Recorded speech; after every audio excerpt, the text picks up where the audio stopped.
표현을요. 예? 영어로 무슨 말을 했는데. 어쨌든 예수 믿고 구원받아라는 것을 얘기할 뿐이지 네가 창세전에 예정받았는지는 우리가 지금 전도하는 수준에서는 알 수가 없다고. 그런데 만약에 구영이가 예수 믿고 구원받았어요. 세례도 받고 믿음도 고백해요. 그러면 그 믿음이 언제 시작됐냐, 어떻게 주어졌냐를 봤을 때 창세전에 예정하셨다라고 고백을 한다는 거죠. 고백. 그러니까 우리가 전도할 때는 예정론을 들이미는 게 아닙니다. 알겠죠? 구원받은 이후에 구원에 대한 감사와 감격의 표현으로 사용하는 거예요. 그래서 우리가 교리라는 걸 사용할 때요, 잘 써야 돼요. 언제 하나님 사랑을 사용해야 될지, 언제 이웃 사랑을 사용해야 될지, 언제 기도와 말씀을 사용해야 될지, 언제 삶에 대한 얘기를 해야 될지를 잘 살펴가지고 그 교리를 얘기를 해야 된다는 거죠. 그러니까 우리가 교리가 중요하다 이렇게 생각하지만 아무 때나 막 갖다 붙이면 안 되겠죠. 그래서 이제 하나님은 모든 사람이 타락한 그 상태에서 일부 사람을 구원하시는데 그 일부분의 사람들을 구원하시는 방식으로 믿음을 사용하십니다. 이게 내일 할 내용이에요. 오직 믿음. 그래서 이 신문에 보시면 우리 구영이가 한번 읽어줄까요? 해설. 그리스도를 통하여. 그리스도를 통하여 구원을 받습니까? 하는 이 표현을 12문의 해설 2와 비교해 보십시오. 이 신문에서 묻는 것은 모든 사람이 그리스도를 통하여 다시 하나님과 교제를 나눌 수 있는가 하는 것입니다. 네, 문제는요. 모든 사람이라고 질문을 던져요. 민주가 2번 답을 해주세요. 모든 모든 사람은. 사람은 아담을 통하여 저주를 받았습니다. 저주받을 만하다는 것뿐만 아니라 실제로 저주받았다는 것입니다. 그리고 모든 사람이 그리스도를 통하여 그 저주에서부터 구원받는 것은 아닙니다. 이 사실을 성경에서는 명백하게 가르칩니다. 청함을 받은 자는 많되 택함을 입은 자는 적으니라. 마태? 마가? 네, 마태복음. 마태복음? 마가복음은 막이라고 써야 돼. 예. 아, 민주 마태복음? 교회 다닌 지 25년 됐잖아. 그 정도는 안 됐고요. 제가 모태신앙은 아니라서. 아, 미안. 갑자기 미안해졌다. 네, 그 어쨌든 베드로서도 읽어주세요. 네, 베드로후서 3장 9절에서는 주님께서 아무도 멸망치 않고 모두 회개에 이르기를 원하신다고 말합니다. 그러나 이 구절이 말하는 것은 모든 사람이 구원을 얻는다는 뜻이 아니라 그분의 택하신 자들이 모두 믿고 회개하기에 이르도록 하려고 주님께서 오래 참으시며 심판의 시행을 연기하신다는 뜻입니다. 마찬가지로 디모데전서 2장 4절에서 하나님께서 모든 사람이 구원을 받기를 원한다고 말씀하실 때에도 하나님께서 모든 부류의 사람, 즉 부자나 가난한 자나 유명한 사람이나 무명한 사람이나 모두 구원받기를 원하신다는 뜻입니다. 디모데전서 2장 3절에서 4절. 이러한 선고들이나 다른 유사한 구절들도 생명으로 인도하는 문은 좁고 찾는 이가 적다는 말씀과 모순되지 않습니다. 마태복음 네, 위에서 이제 구절이 계속 언급되는 이유는요. 만인 구원설이라는 것이 있습니다. 모든 사람이 구원받는다. 그러니까 만인 구원설 믿는 사람들 입장에서는 선교할 필요가 없어요. 전도할 필요가 없고 모든 사람이 어차피 다 구원받을 건데 라고 생각했을 때 예수님 믿을 필요가 없고요. 그리스도의 십자가가 의미가 없어져요. 근데 그런 사람들이 성경 근거를 내세우는 구절들이 위에 구절이에요. 디모데전서 2장 4절, 베드로후서 이런 말씀들을 가지고 하나님이 이렇게 말씀하셨지 않나? 아무도 멸망치 않고 모두 회개에 이르기 원하신다고 말했지 않나? 모든 사람이 구원받기 원한다고 말씀했지 않나? 라는 구절을 가지고 와서 일부 구원설을 반박하려고 한단 말이에요. 근데 그 구절에 원래 의미를 들어가서 보면 정말로 그냥 everybody, 모든 사람, 정말 모든 사람이 구원받는 것에 대한 말씀이냐, 아니면 왜 하나님 그렇게 말씀하셨냐에 대한 의미를 이 사람, 이 얀판 브리헌이라는 목사님이 설명해주고 있는 거예요. 그래서 이 구절이 일부 구원론과 배치되지 않는 거예요. 제한속죄서가 배치되는 게 아니라 하나님은 청함받은 자는 많되 택함을 받은 자는 적으니라 라는 말씀과 이런 구절들이 서로 모순되는 게 아니다라는 것을 기억을 하셔야 돼요. 그래서 도르트 신조라는 것이 있습니다. 여러분 칼빈주의 5대 교리 들어봤어요? 칼빈주의 5대 교리라는 것은 도르트 신조의 요약입니다. 튤립이라고 부르죠. 튤립. TULIP. 그 도르트 신조에서 아르미니안이라는 이단을 비판하면서 이렇게 얘기했어요. 제가 읽어드릴게요. 그런데 복음으로 부름을 받았으나 회개하거나 그리스도를 믿지 않고, 복음으로 부름은 받았는데 회개하지 않고 그리스도를 믿지 않고 불신앙 가운데 외면받는 사람이 많이 있습니다. 그것은 그리스도께서 십자가에서 들이신 희생제사에 어떤 결함이나 부족함이 있기 때문이 아니라 오직 그들 자신의 잘못 때문입니다. 여러분 예수 그리스도의 십자가에 어떤 모자람이 있을 수 없잖아요. 그러니까 왜 예수님의 십자가의 그 속죄 사역이 모든 사람에게 영향을 미치지 못하는가라는 질문을 했을 때 그건요 하나님의 뜻이에요. 하나님의 뜻. 여러분 우리는 하나님의 주권을 믿고 하나님께서 주권적으로 역사하신다 했을 때 될 대로 되라 하시게 표현을 쓰는 게 아니에요. 하나님의 주권은요 하나님의 뜻이 이루어지는데 그 뜻이 이루어지는 방식도 하나님의 뜻 가운데 있는 거예요. 그러니까 말씀을 전하지 않고 들을 사람이 없고 듣지 않고 믿을 사람이 없어요. 그러니까 선교와 전도의 중요성은 하나님의 택하심이라는 것이 실제로 시간 역사 안에서 구현될 때는 말씀 전파를 통해서 그 말씀의 내용이신 예수 그리스도를 사람들이 믿게 되고 그 믿음으로 말미암아 구원받게 되는 거예요. 이따 이해하셨죠? 이게 로마서 10장에 있는 내용입니다. 하나님의 아들의 죽으심에 대하여는 도르트 신조 2장 3조에서 다음과 같이 밝힙니다. 그 무한한 가치와 효력은 온 세상의 죄를 충분히 속하고도 남을 만합니다. 예, 당연하죠. 예수 그리스도의 십자가의 죽으심의 효력이라는 것이 엄청난 능력을 가지고 있기 때문에 모든 세상 다 구원할 수가 있다는 거예요. 그 많은 능력을 가지고 계시지만 그러나 온 세상의 죄를 속하게 충만한 제사는 오직 그리스도를 믿는 자 안에서만 열매를 맺습니다. 그러니까 여러분 종교다원주의, 불교를 믿든 이슬람교를 믿든 결국 산 꼭대기에 올라가는 길은 다 통하게 돼 있다라는 종교다원주의. 여러분 어떻게 생각하세요? 성경은 절대로 그것을 가능성을 열어두지 않습니다. 하늘로부터 내려오신 예수 그리스도의 그 그리스도를 믿는 길 말고는 하늘로 올라갈 길이 없다고 말씀하셨죠.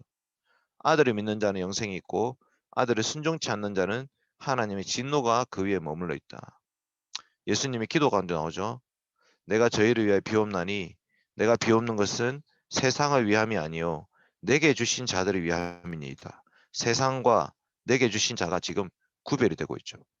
따라서 그리스도는 모든 사람을 구원하기에 충분한 자신의 희생제사를 그분께 속한 자들을 위해서 드리셨습니다. 그래서 제한 속죄라는 교리를 우리는 믿고 있는 거예요. 그래서 그리스도를 믿는 사람들만 구원받습니다. 요리문답 20문에는 참된 믿음으로 그리스도에게 연합된 자들만 구원받습니다. 이렇게 말하고 있어요. 참된 믿음으로 그리스도에게 연합된 자들. 여러분 그리스도에 연합되어 있습니까? 그리스도께 접붙여져 있습니까? 예, 그 접붙이는 방식이 믿음이라는 거죠. 믿음은 우리가 그리스도를 영접하고 그분의 모든 은덕을 받아들이는 수단입니다. 예. 그래서 제가 이제 이거를 빨대라고 보통 표현해요. 빨대. 여러분 빨대는요. 물론 빨대가 중요하지. 근데 빨대가 아무리 잘생기고 예쁘고 뭐 이래도 구멍이 막혀 있으면 어떻게 되겠어요? 빨대에 구멍이 막혀 있어. 그러면 아무것도 먹을 수가 없어요. 근데 빨대는 핵심이 그 음료수의 그 내용물을 나의 몸으로 갖고 오는 거예요.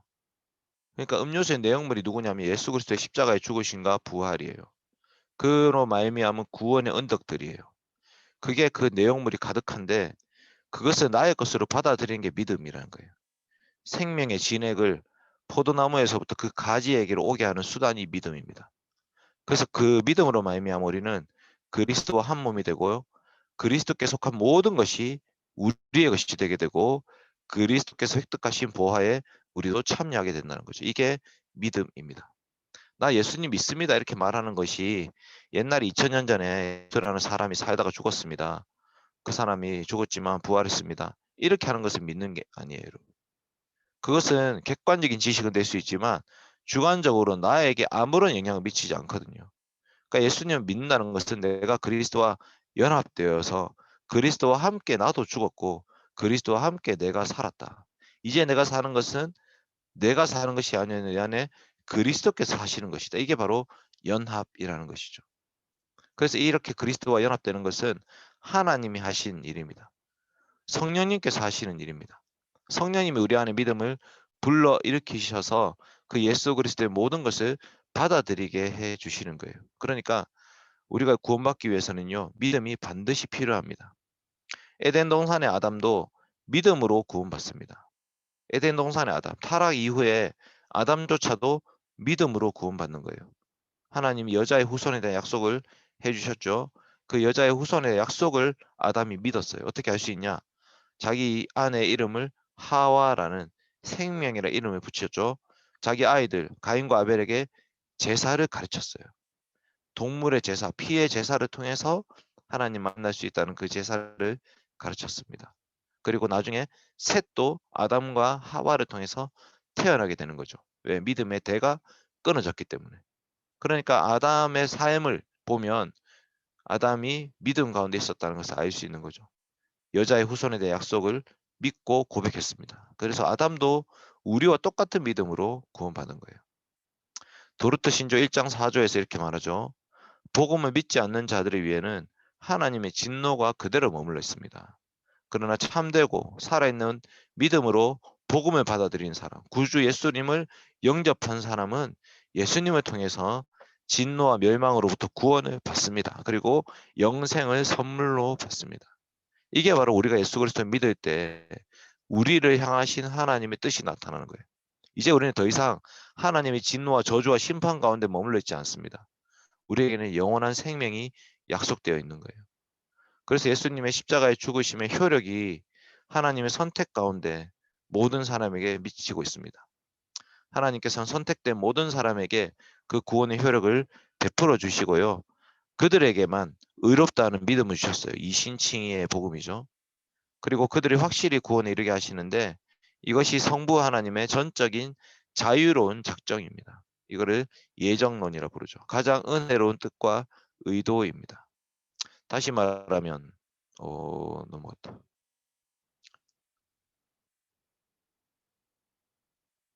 다시 말하면 성부께서 모든 족속과 나라와 어, 모든 민족과 족속과 나라와 언어 가운데서 영원 전부터 구원으로 택하셔서 아들에게 주신 모든 사람, 오직 그 사람들만을 그리스도께서 새 언약에 확정하신 십자가의 보혈로 효력 있게 구원하는 것이 성부 하나님의 뜻입니다. 지금 성부와 성자와 성령의 사역이요. 지금 아주 복합적으로 일어나는데 창세전에 예정하신 하나님의 계획, 그 가운데 택하신 자들과 예수 그리스도의 십자가의 죽으심의 효력이 미치는 사람, 믿음으로 구원 그리스도의 은혜에 접붙여진 사람, 그리고 성령 하나님께서 믿음을 불러 일으켜 주시는 사람이 다 똑같은 사람들이라는 거예요. 그러니까 성부는 선택하셨지만 성자가 구원하지 못할 사람은 없어요. 성자가 구원했는데 성령님께서 믿음을 주지 않는 사람이 없어요. 성부와 성자와 성령의 사역을 통해서 예수님 믿고 구원받는 사람은 똑같습니다. 그래서 지금 우리 리더들인데 우리 모두에게 성부와 성자와 성령 하나님께서 삼위 하나님께서 역사하셔서 우리가 지금 이 믿음의 자리에 서 있는 거예요. 알죠? 지금 우리 안에는 성령님 역사하고 계십니다. 믿음으로 우리를 그리스도 접붙이고 계시고요. 우리가 접붙여지는 그 그리스도의 죽으심의 효력은 바로 우리를 위한 것이었어요. 그리고 알고 보면 그게 창세전에 성부 하나님의 예정이셨다는 거죠. 그래서 여러분 예수 믿고 구원받는다 이 표현이요. 말은 정말 쉬워요. 예수 믿으면 구원받는다. 예수 믿고 구원받아라. 그런데 도대체 그 믿음이 뭔지, 그 다음에 그 믿음이 어떻게 시작됐는지, 내가 구원받는다는 것의 의미는 뭔지 이런 것들을 우리가 좀 더 깊이 알 필요가 있습니다. 그 다음에 도르트 신조에 복음으로 부름받은 사람들이 주님께 나오지 않는 이유가 있습니다. 보세요. 복음으로 부름받은 사람들이 있습니다. 그러니까 효력 있는 부르심이 있고요. 효력 없는 부르심이 있어요. 그러니까 외적 부르심이란 건 하나님이 말씀과 기도 가운데 우리를 불러주시는데 내적 부르심이 있어요. 내적 부르심.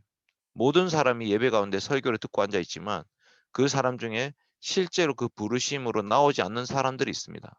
보세요. 복음의 사역을 통하여 부르심 받은 사람이 많지만 어떤 사람들이 나오지 않고 회심하지 않는 것은 복음에 어떤 결함이 있거나 복음이 제시하는 그리스도께 부족이 있거나 복음으로 그들을 부르시고 그들에게 다양한 선물 주시는 하나님께 과오가 있기 때문이 아닙니다.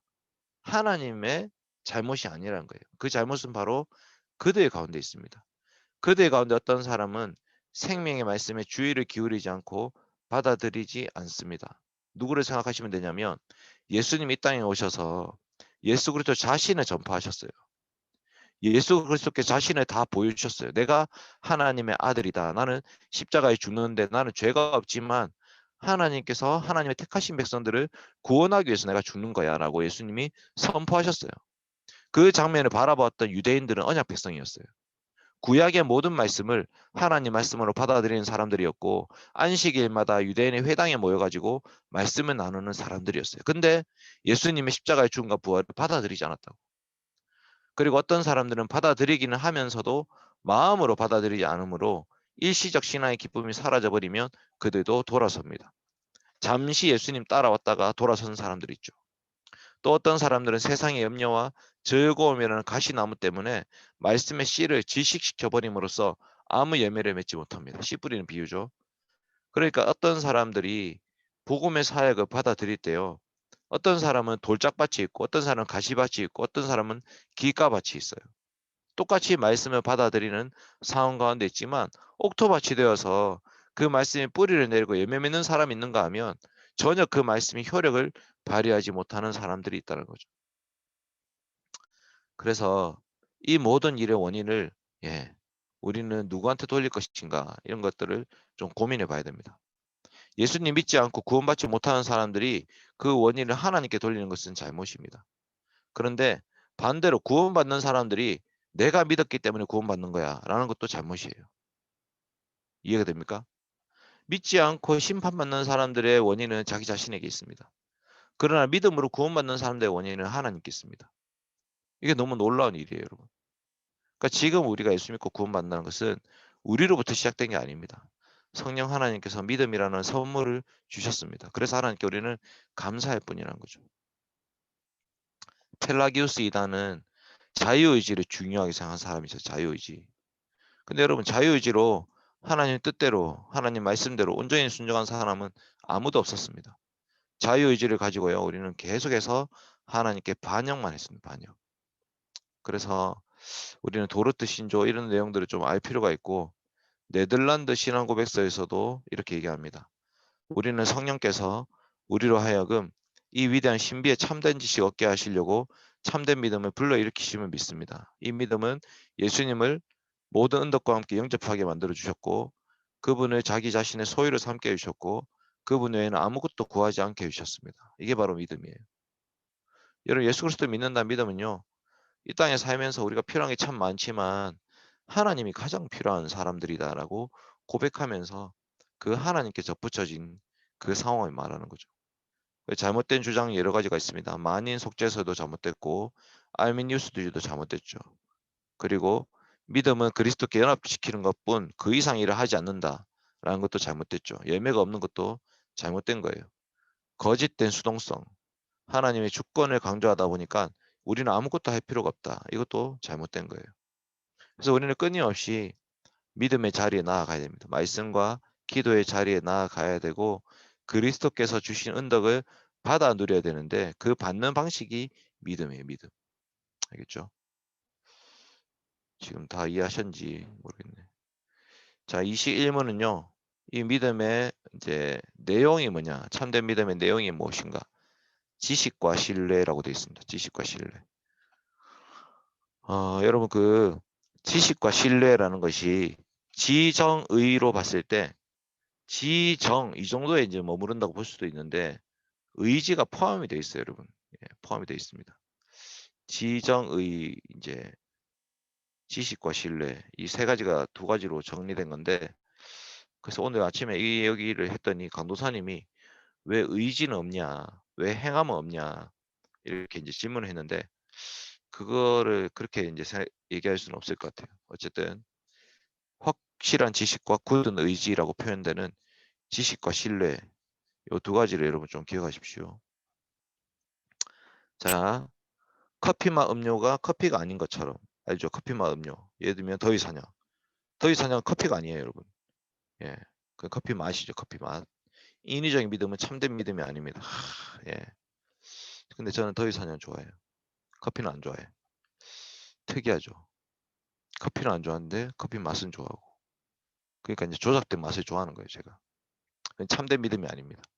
흉내내는 믿음은 말씀에 대해서 반응은 하지만 참된 믿음처럼 말씀을 받아들이지는 않습니다. 이게 바로 헛된 믿음이라 부르고 행위가 없는 믿음입니다. 그러니까 예수 그리스도 믿는다는 것은 당연히 삶이 따라오는 거예요. 역사 신앙이라는 게 있습니다. 어떤 사람의 역사 신앙. 그러니까 이건 뭐냐면 옛날에 그런 일이 있었지라고 받아들이긴 하지만 그게 아무런 효력을 발휘하지 않고요. 회개하지 않습니다. 현세 신앙입니다. 현세 신앙. 성경의 내용을 믿고 고백한다. 그 성경은 정말 맞다라고 하지만 사실은 거기서 떠나간 신앙. 성경 말씀대로 살 생각이 없어요. 어려운 거 핍박이 생기면 믿음을 포기해요. 이런 신앙이 있습니다. 기적 신앙. 성경에 근거해서 기적을 좋아해요. 근데 기적이 일어나지 않으면 떠나는 거죠. 그러니까 이게 은사주의자들이 그런 일들을 많이 하는데요. 금리발을 만들고 죽은 자를 일으키고 막 병든 자 고치고 이런 거 좋아하는데 아무런 일이 벌어지지 않을 때는 또 그 믿음을 떠나버린다는 거지. 그거는 참된 믿음이 아닙니다. 참된 믿음은 오직 하나님의 말씀에 뿌리 내리고요. 그 말씀이 지금도 우리한테 효력을 미친다고 고백하는 믿음입니다. 그래서 마태복음 14장 씨 뿌리는 비유를 좀 잘 생각해 보실 필요가 있습니다. 자, 요리문답에서는 두 가지로 정리합니다. 참된 믿음의 특징은 지식, 하나님의 말씀이 진리다라고 얘기는 확실한 지식이 필요합니다. 그래서 성경을 공부해야 됩니다. 배워야 돼요. 알아야 돼요. 읽어야 돼요. 말씀에 대한 질문이 있어야 됩니다. 신뢰, 하나님의 약속을 자신에게 적용합니다. 그 말씀을 지식에 그치지 않고 내 삶의 지표로 삼습니다. 난 그 말씀 붙들고 살겠다라는 것입니다. 여기서 말하는 지식이란 단순히 이성적인 지식이 아니라 사랑 가운데서 아는 것을 말합니다. 사랑으로 계시된 말씀을 참된 것으로 받아들이고 아멘으로 응답합니다.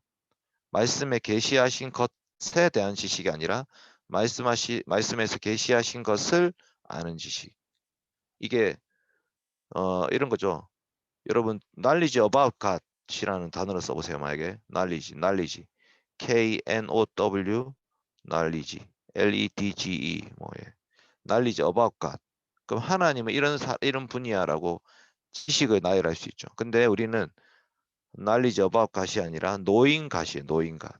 하나님을 알고 있다. 하나님을 아는 지식, knowing God.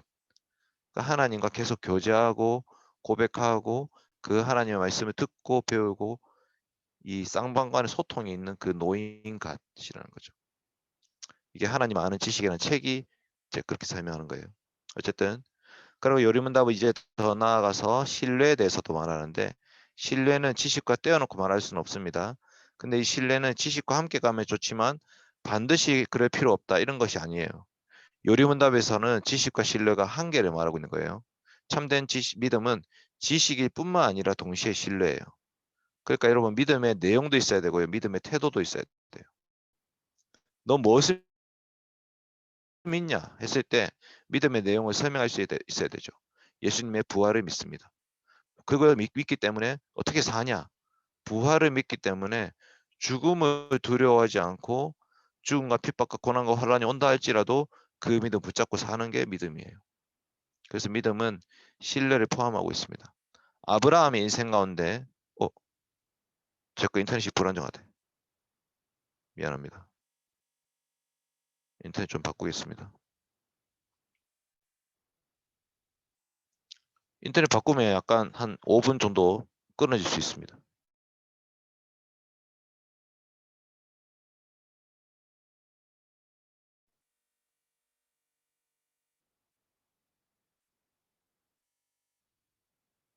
잘 들립니까? 오케이, 넘어갑시다. 그래서 내일 로마서 4장 가지고 이 말씀을 증거할 건데요.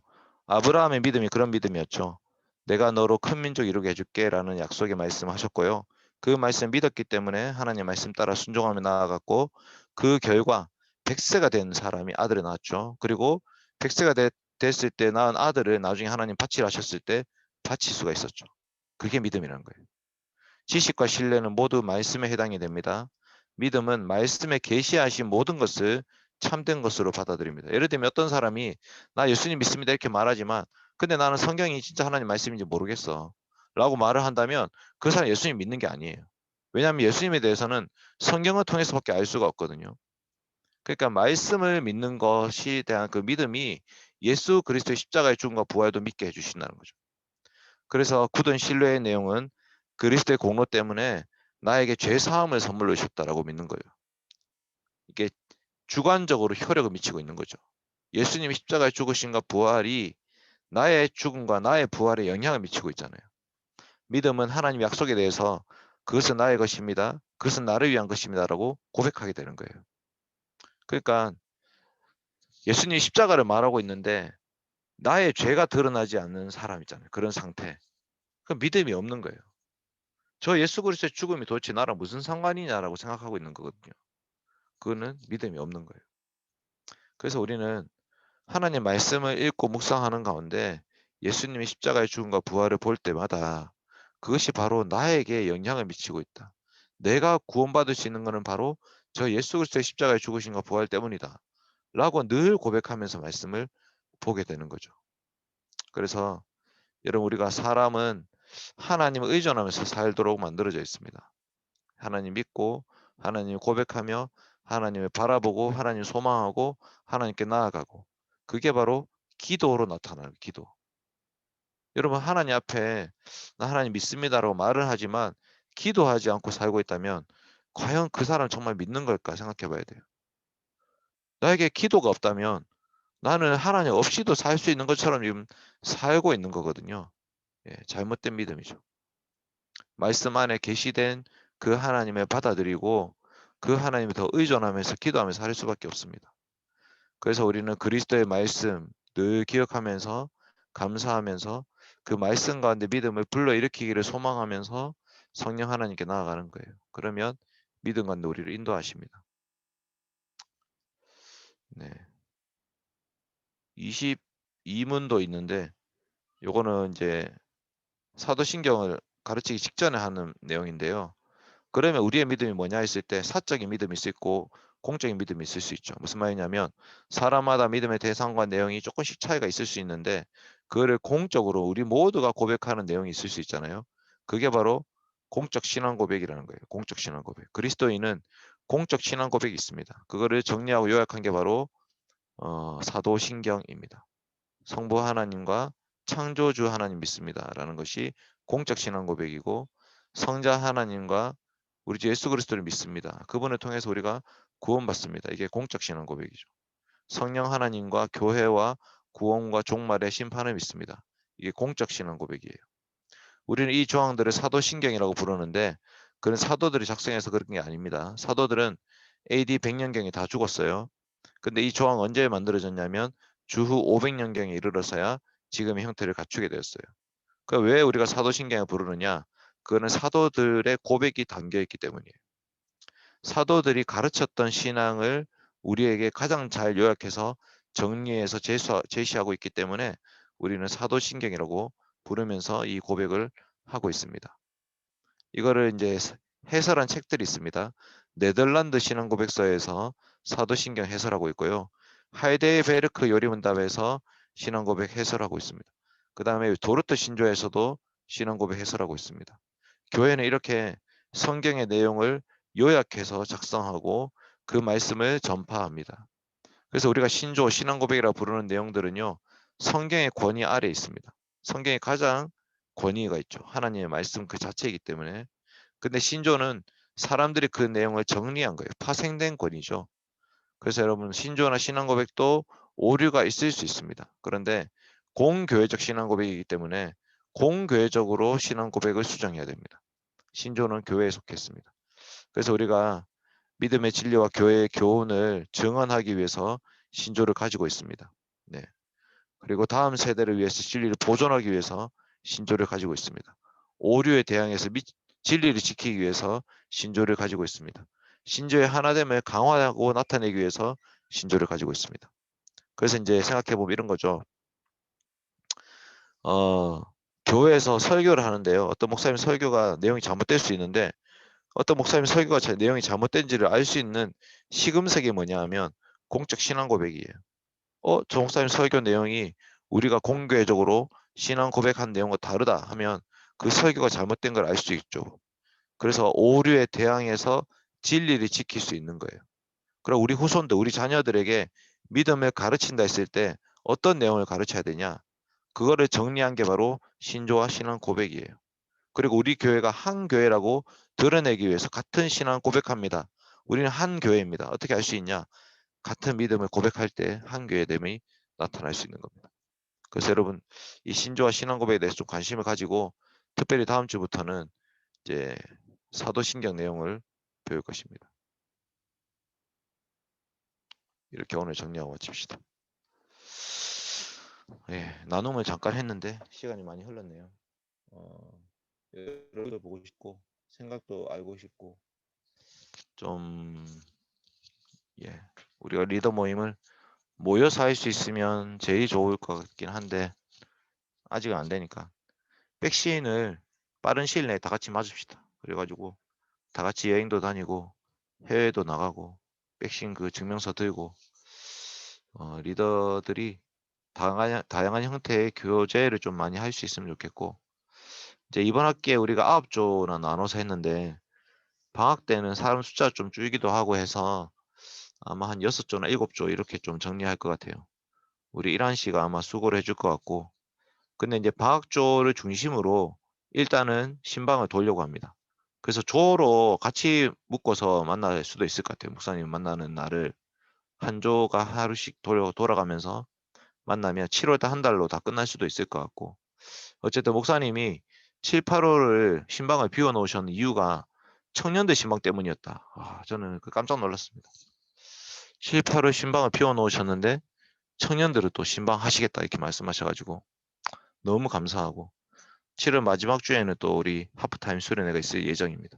담임 목사님 모시고 할 예정이니까 이제 목사님도 우리 청년들의 관심이 많으시고요. 이제 목사님 따님도 오십니다. 둘째 따님 이제 7월 달에 귀국하시는데 그 따님도 도대체 어떤 사람이지 컨트롤이 안 된다 하셨는데 우리 소원이 같은 애가 아닐까 이렇게 예상하고 있습니다. 20살, 소원이 같은 20살.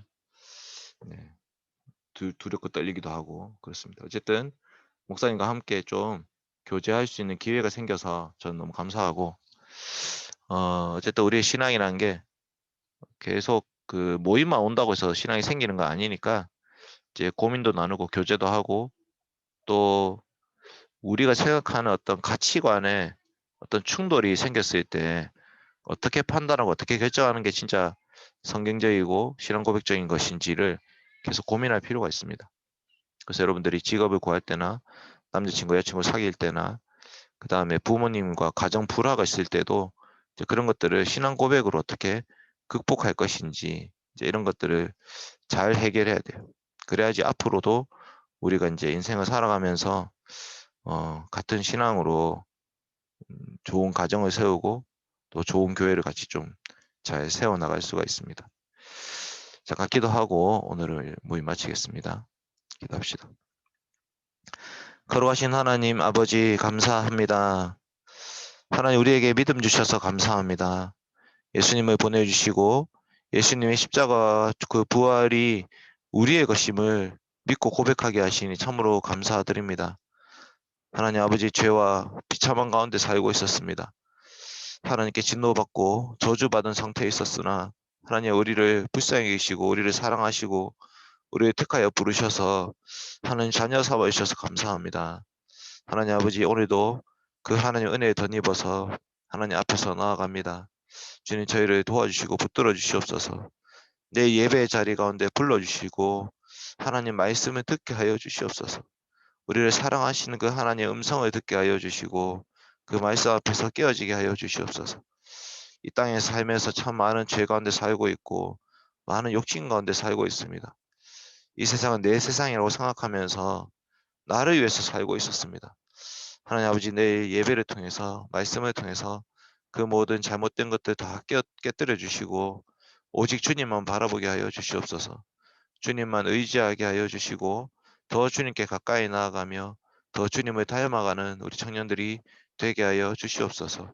내일 만날 그 조원들, 조모임 가운데도 함께 하여 주셔서 오직 하나님께 영광이 되는 조모임 될 수 있도록 말씀의 나눔이 깊어지는 그런 시간 될 수 있도록 주님 인도하여 주시옵소서. 감사드리며 예수님의 이름으로 기도드립니다. 아멘. 감사합니다. 네, 이제 마쳤는데 질문 혹시 있을 수 있을 것 같아요. 질문 있으면 저한테 혹시 남아서 질문하시면 될 것 같습니다. 없으면 한 사람씩 쭉 다 나가셔도 됩니다. 그 내일 꼭 영수증 갖고 오시기 바랍니다. 유행밥 했던 거. 네. 그리고 혹시 임원 끝났나요? 네, 그 내일 조장 모임 있고요. 그리고 조장님들이 좀 시험 기간 때 바쁘실 것 같아서 미리 좀 말씀을 드리면 그 조가 끝날 때 이제 조원들이 방학 때 포항에 남아 있는지 청년부 참석하는지를 먼저 조사해 주셔야 되고요.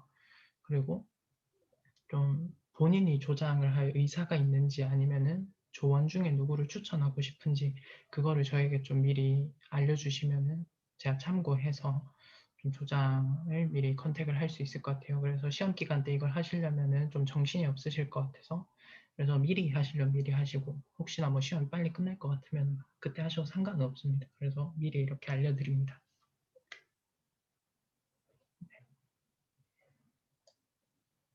우행밥 수고한 임원들한테 박수 한번 칠까요? 하고 이제 우행밥 사실 임원들은 기획만 하고 실행을 조장들 했으니까 우리 조장들한테 박수를 한번 칠까요? 그리고 우행밥 하자고 얘기했던 공겸민 목사님께 박수 한번 칠까요? 미안. 잘 자라 얘들아. 내일 보자. 질문이 없는 것 같은데. 나가도 선생님 되겠죠? 7시 안 하시죠? 네. 녹화로 원모한테 알겠습니다. 보내줄게요.